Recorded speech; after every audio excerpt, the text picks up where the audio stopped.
ایک ہسٹری کا ایسا حصہ ہے جو ہم سب کو بہت ہمارا دل دکھتا ہے اس سے.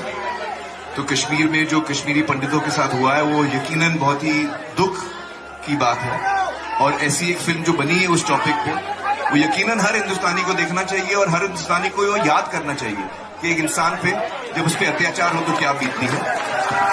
تو یہ جو فلم بنی ہے, this is touch the emotions of all people who believe in humanity, and I think that's what is wonderful. So I will definitely watch the film, and I am so happy that the film is successful, and I feel that this is a time in India which was sad, which I think that people should look at carefully and remember. جو لوگ کشمیر میں جھگڑ رہے وہ صحیح ہے کہنے, جو افغانستان میں کر رہے صحیح ہے کہنے. 3 سوال, ایک سوال کے 3 حصے. السلام علیکم, میرا نام شجاع الحسن ہے. میں کمپیوٹر لیکچر کی حیثیت سے ایک سرکاری کالج میں کام کرتا ہوں. جناب, آپ سے ملا ہوا وقت بہت قیمتی ہے اور بہت ناکافی ہے, لیکن پھر بھی میں 2 سوال کروں گا. آپ سے گزارش ہے کہ جو آپ نے نیم بتایا اس کے علاوہ جا کے ان دونوں سوالوں کا جواب دے دیں, مہربانی ہوگی. پہلا جو ہے دہشت گردی سے ریلیٹڈ ہے کہ یہ جو ٹیررزم کے لیے ابھی ایک صاحب مستورات سے کوشچن آیا تھا, اس کا جو آپ نے جواب دیا میں اس سے بہت زیادہ جو ہے سیٹسفائی نہیں ہوا. آپ نے بش اور امریکی طاقتوں کو بہت بڑا ٹیررزم بنا کے, اور جو مین سوال تھا اس کا جواب نہیں ملا. میرا سوال یہ ہے کہ کشمیر کی انوسنٹ کلنگ, یا افغانستان پہ جو آپ کے انفورس کر کے اسلام کو لوگوں نے کوشش کری طالبان نے, وہ, یا اسامہ بن لادن, ان تینوں کو اسلام اور قرآن کی روشنی میں جسٹیفائی کیا سکتا ہے یا نہیں؟ اور مہربانی کر کے دوسرا کوشچن بھی سن لیجئے. ایک سوال بھائی صاحب, ایک سوال جو رولز ہے اس کے اوپر کہ بھائی صاحب نے کہا کہ اہم سوال کشمیر کے بارے میں نے جواب دیا ہی نہیں. بھائی صاحب, وہ سوال میں کشمیر کا ذکر تھا ہی نہیں, آپ نے سوال ہی نہیں سنا. ویڈیو ریکارڈنگ ہے ادھر. اس سوال میں کشمیر کا ذکر تھا ہی نہیں. اس سوال میں یہ تھا کہ جو WTC کا وہ جہاد ہے کیا نہیں. میں نے کہا ہے, لیکن جہاد فی سبیل شیطان. آپ نے ایک دوسرا سوال کیا کہ میرے نظر میں جو اسامہ بن لادن کر رہا ہے وہ قرآن اور حدیث کی روشنی میں صحیح ہے کیا نہیں. جو لوگ کشمیر میں جھگڑ رہے وہ صحیح ہے کہنے, جو افغانستان میں کر رہے صحیح ہے کہنے. 3 سوال, ایک سوال کے 3 حصے. میں پہلے کا جواب تو دے چکا ہوں, شاید آپ نے نہیں سنا, کہ اسامہ بن لادن قرآن اور حدیث کی روشنی میں صحیح کر رہا ہے کہنے. میں تو اسامہ بن لادن سے ملا ہی نہیں. آپ ملے ہوئیں گے, میں نہیں ملا. اللہ تعالیٰ فرماتے سورہ حجرات میں سورہ نمبر 49 آیت نمبر 6 میں, جب بھی کوئی آپ کو انفارمیشن, کوئی چیز معلوم پڑتی ہے, خصوصاً اگر فاسق کے ذریعے ہے, تو اس کی تحقیق کرو. سو مجھے پتا نہیں, جو یہ CNN کہہ رہی ہے کہ اسامہ بن لادن نے WTC کو گرایا, اسامہ بن لادن تو کہتا میں نہیں گرایا. تو نہ میں اسامہ بن لادن سے ملا, تو میں یہ بھی نہیں کہتا اسامہ بن لادن قرآن حدیث پہ ہے یا نہیں ہے. اللہ عالم, اللہ عالم. اگر ہے تو جنت میں جائے گا, نہیں ہے تو نہیں جائے گا. مجھے ضروری نہیں کہ اسامہ بن لادن سے ملنا میرا فرض ہے, ٹھیک ہے نا. وہ آخرت کے دن میں فیصلہ ہو جائے گا. اللہ تعالیٰ آپ سے بھی نہیں پوچھے گا کیا وہ مجاہد تھا کہ دہشت گرد تھا, وہ اللہ تعالیٰ فیصلہ کریں گے. سوال نمبر 2 کہ کشمیر میں جو لوگ جھگڑ رہے ہیں کہ وہ قرآن اور حدیث کی روشنی میں ہے کیا نہیں. میں کشمیر میں لاسٹ ایئر 2003 میں تقریباً 1 سال پہلے گیا تھا. آپ دیکھتے کہ کشمیری لوگ الگ الگ وجہ کے لیے جھگڑ رہے ہیں. اگر وہ وجہ قرآن اور حدیث سے صحیح ہے تو صحیح وجہ, اگر خلاف ہے تو خلاف ہے. یہ کہنا کہ سارے کشمیر قرآن حدیث کے اوپر ہے یا سارے کشمیر نہیں ہے, یہ بالکل غلط ہے. کچھ لوگ قرآن اور حدیث کی روشنی میں جدوجہد کر رہے ہوں گے تو صحیح جہاد کر رہے, کچھ لوگ اپنے ذاتی فائدے کے لیے ایک دوسرے کا قتل کر رہے, وہ بالکل غلط ہے. تو ہم دیکھتے ہیں کہ کئی بار کئی لوگ اپنے ذاتی فائدہ اپنا بنا لیتے ہیں. تو میں یہ نہیں جانتا ہوں خصوصاً کون کشمیری کیا کر رہا ہے. تو اسی لیے یہ کشمیر عام لوگ قرآن حدیث پہ عمل کر رہے کہ نہیں, آپ کو اس سے پوچھنا چاہیے جو پالیٹکس کے اندر ایک ماہر ہے. اللہ تعالیٰ فرماتے سورہ نحل میں سورہ نمبر 16 آیت نمبر 43, اور اللہ تعالیٰ فرماتے سورہ نمبر 21 آیت نمبر 7 میں فَاسْأَلُوا أَهْلَ الذِّكْرِ إِن كُنتُمْ لَا تَعْلَمُونَ. اس سے پوچھو جو اس فن کا ماہر ہے. میں پالیٹکس کے فن میں ماہر نہیں ہوں,